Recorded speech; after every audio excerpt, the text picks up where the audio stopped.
أعوذ بالله من الشيطان الرجيم.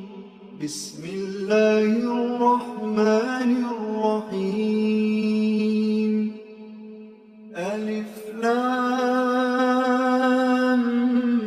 ميم. ذلك الكتاب لا ريب فيه هدى للمتقين الذين يؤمنون بالغيب ويقيمون الصلاة ومما رزقناهم ينفقون والذين يؤمنون بما أنزل إليك وما أنزل من قبلك وبالآخرة هم